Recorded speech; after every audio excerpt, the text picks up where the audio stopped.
So, I'm going to do an unboxing of this right now.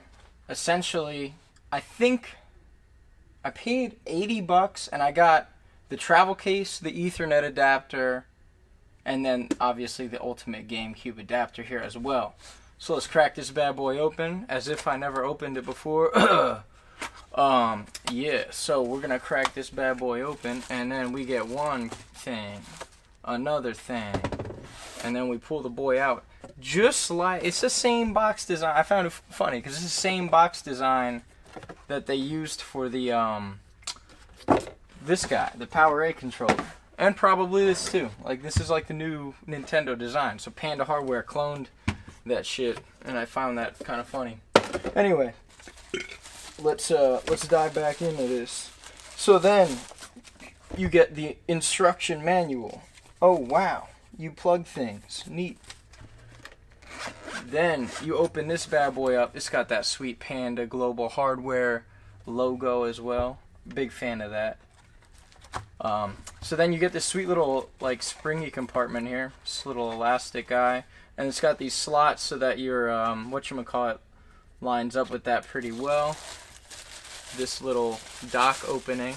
So then there's the adapter itself. So it's got like the Panda Global Hardware thing up there. And then this is like an adjustable stand thing. This honestly kind of janky. Like it feels a little harder than maybe it should. I don't know. I wouldn't say it feels cheaply made. In fact, I think the quality's pretty solid, but this is one part of it that I found a little janky. I don't know.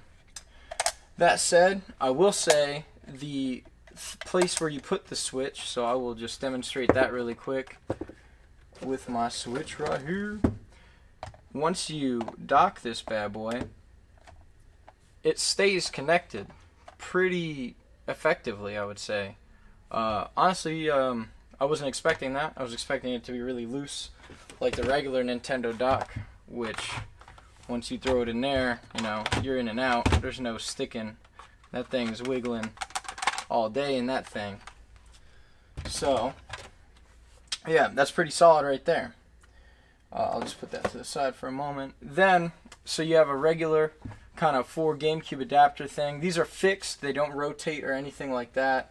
I saw some people like mentioning, oh, they should have made it so you can put the Wavebird controllers, the wireless boys in there, which they're awful, first of all. But like, if you had the Wavebird Jones in there, they're gonna stick up and just you're gonna completely ruin your experience. It's not gonna work at all.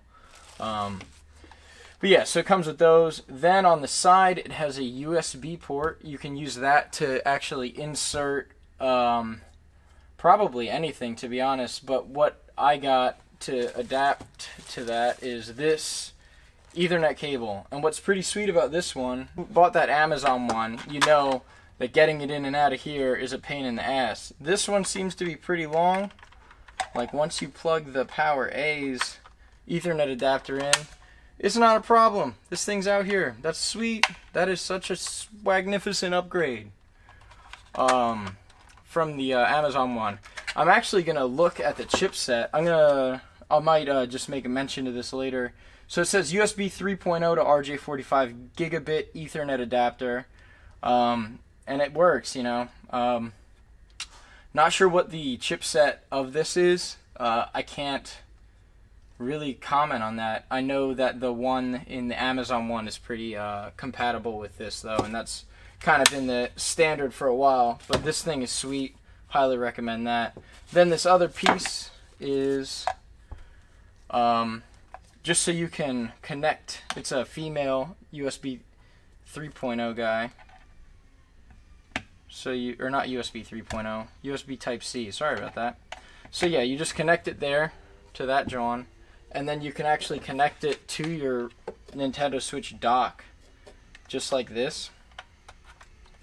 And now you don't need that dual plug that you would normally use with one of these Mayflash guys, or even the standard one that you get with the Wii U or the Switch. This you would need to take up all your spaces, and these are both USB 2.0 plugs.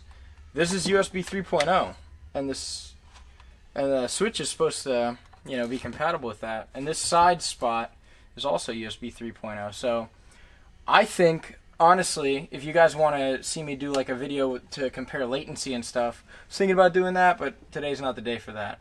Then I'm just going to continue to kind of rotate this stuff around. So on the back, you have the ability to charge this. Some people are saying that they're concerned about that. I'm not. I don't see how. If you're taking the regular plug from the Nintendo Switch that goes here, that has the specific voltage and amperage with that specific proprietary Nintendo wattage stuff, if you're taking that adapter and putting it here, it's pretty much taking that bus power right here.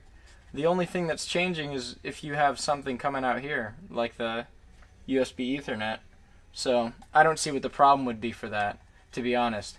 And then it has this little, I don't know if you can see that, but there's like a way to mount like a lanyard or something so that you don't lose your stuff. So if you wanted to put a little thing in here and then someone rage quits, it's not going nowhere.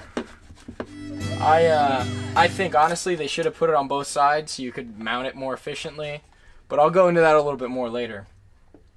To be honest, I was expecting this thing to be way more janky on the bottom, and these little rubber stoppers, really good from what I've seen.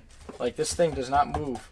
I don't know how well you guys are seeing this on the side, but it's really hard to get this thing to move. Even like if you rage quit, it's going to be pretty hard to get this guy to move. But depending where you are and depending how bad you beat someone's ass, they might throw the controller, and you should be concerned about your Switch being on this thing. That is one thing I will say, especially considering it stays statically in there, right?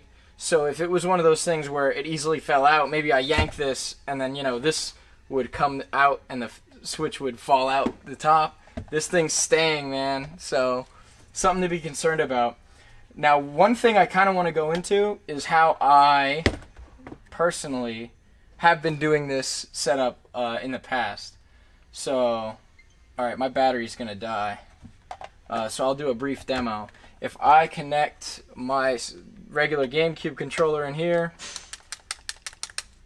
everything seems to be working right. Mewtwo OP pulls Nerf. It's a good time every time. And everything works, right? But what I was doing in the past, whenever I was on the road traveling and playing with people, I was actually using this Power A controller. And the way I was doing it, I was not using a dock like this, which is a sweet little accessory that I still think is probably worth getting. But what I was doing is I got this sweet old N64 bag, as you can see here. And I actually threw Velcro on the back of my Switch, and then I mount it to the side of this. So that's how I was using this historically. Like, it's kind of a terrible angle for you guys, but that's been the move for me forever. Because you can sit this thing up, and if you're playing with someone, they got to be wireless or using Joy-Cons or something. There's no pulling on this thing, and this is like a sweet thing to put everything away.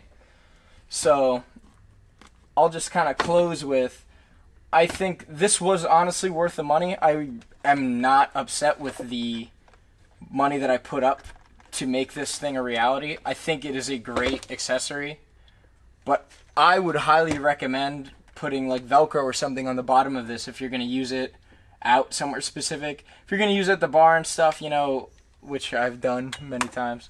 I'll show you guys some B-roll footage with that. I think it was worth the money, and I'm proud of what they did. Like, I think I love when a Kickstarter comes to life like this. This was an incredible thing that they were able to do. So good stuff, Panda Global.